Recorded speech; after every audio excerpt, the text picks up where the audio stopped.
राज्यपालांना भेटून त्यांना विनंती केली आहे की त्यांनी या सर्व परिस्थिती जी गंभीर झालेली आहे, मनोज जरांगे पाटील यांची प्रकृती फार अतिशय गंभीर आहे.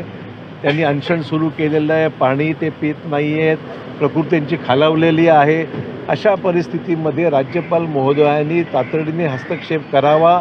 मुख्यमंत्री आणि मंत्रिमंडळाला त्याच्यामध्ये निर्णय घेण्याकरता तातडीने गांभीर्य त्यांनी शासनाने ओळखावं आणि म्हणून राज्यपालांनी मध्यस्थी करावी. त्याचबरोबर केंद्र शासनाला सुद्धा राज्यातल्या विद्यमान परिस्थितीबद्दल अवगत करावं, अशा प्रकारची विनंती सन्माननीय राज्यपालांना मी केलेली आहे.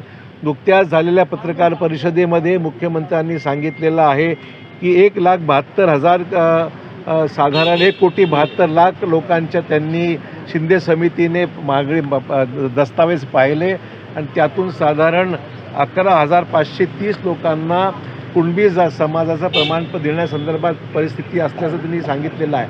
आमचं म्हणणं त्याच्याबद्दल अजिबात नाही आहे. ही किती म्हणजे 1,72,00,000पैकी केवळ 11,000 लोकांना मिळणं ही त्यांना मिळावं ह्या तक्रार नाही आहे. पण यातून मराठा समाजाचा संपूर्ण प्रश्न मार्गी लागत नाही आहे. फक्त मराठवाडाच नाही, मराठवाड्यात 8 जिल्ह्यांचा प्रश्न गंभीरच आहे.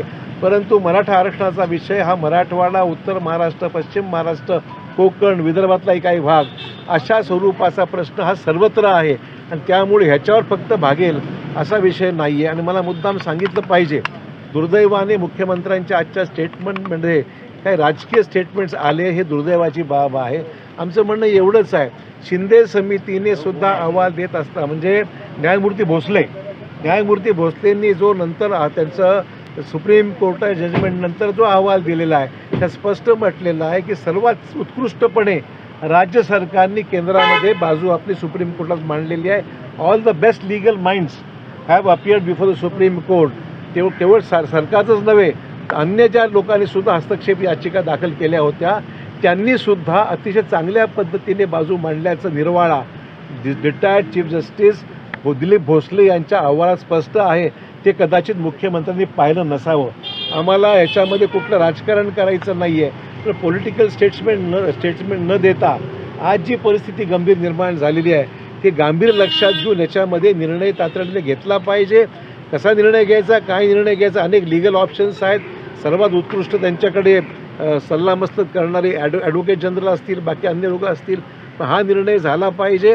आज सुप्रीम कोर्टाने जी 50% मर्यादा घालून दिलेली आहे हा सर्वात महत्त्वाचा प्रश्न आहे आणि जोपर्यंत ही आरक्षणाची मर्यादा केंद्र सरकार याच्यामध्ये लक्ष घालून काही निर्णय घेत नाही आहे तोपर्यंत आरक्षण देण्यासंदर्भामध्ये याच्यात मार्ग कसा काढायचा हे मुख्यमंत्र्यांनी सरकारची भूमिका स्पष्ट करावी.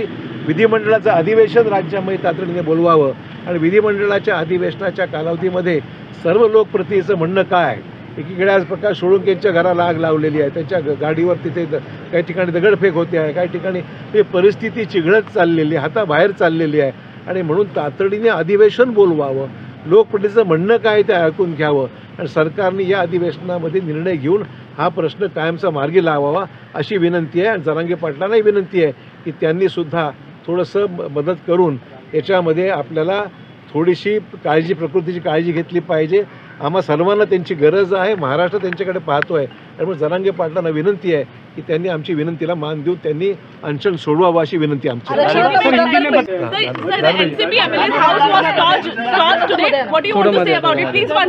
एनसीपी जो मराठा रिजर्वेशन को लेकर बीड़ में जो एनसीपी के विधायक है उनका घर तोड़ा गया है और जलाया भी गया, उसको लेकर क्या? देखिए, ये बात से स्पष्ट है कि स्थिति गंभीर है. It is a very serious situation and that's why we have asked the governor to look into it and explain the government the seriousness of the issue. जे आंदोलन दिसत आहे त्यात हिंसाचार सुरू झालेला आहे, जाळपोळ होते, दगडफेक होते, आंदोलन भरकटलंय वाटतं का? आंदोलन भरकटलं असं मी म्हणणार नाही. लोकांची सहनशीलता संपत चाललेली आहे.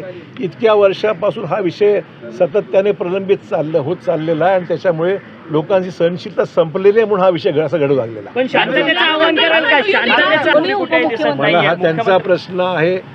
सरकारचे प्रमुख म्हणून मुख्यमंत्री असतात, उपमुख्यमंत्र्यांसुद्धा किमान दाखवलं तर पाहिजे की आम्ही सरकारच्या बरोबर या विषयावर मुख्यमंत्र्यांच्या बरोबर आहोत. ते त्या काय अंतर्गत त्यांना माहिती आहे. पण मला एवढं सांगायचं आहे, हा विषय राजकारणाचा नाही आहे. समाजाला सुद्धा राजकारणाचा कंटाळा आलेला आहे आणि जो कोणी ह्याच्यामध्ये मार्ग काढू शकेल त्याबद्दल लोक आतुरतेने वाट पाहत आहेत आणि म्हणून आम्ही एक जिम्मेदार विरोधी पक्ष म्हणून महाविकास आघाडीचे घटक पक्ष म्हणून हा प्रश्न मार्गी लागावा यासाठी आमचा सर्वांचा प्रयत्न आहे. मुख्यमंत्र्यांनी आणखी वेळ मागितली आहे. जरांगे पाटलांना ते म्हणाले की अजून 2 महिन्याचा कालावधी लागणार आहे, सगळे प्रमाणपत्र सगळे कागदपत्र असं आहे, गोळा आता करायला. तो प्रश्न आधी 1 महिना आणि 10 दिवस दिल्यानंतर त्या 1 महिन्यामध्ये काय नेमकं घडलं हे तरी कळलं पाहिजे ना. आणि मग कुठल्या गोष्टी अडतंय आपलं हे स्पष्ट करावं. नुसतं देणं आम्ही देणार किंवा आपण जे सांगताय त्यावर विश्वास बसायचा असेल तर आपण महिन्याभरात नेमकं काय केलं हे तर लोकांना कळलं पाहिजे. सर, थोड़ा हिंदी में भी कीजिए। आज महाविकास आघाड़ी का डेलीगेशन गवर्नमेंट से मिला है, किन किन मुद्दों पर चर्चा हुई है सर? सरसकटच्या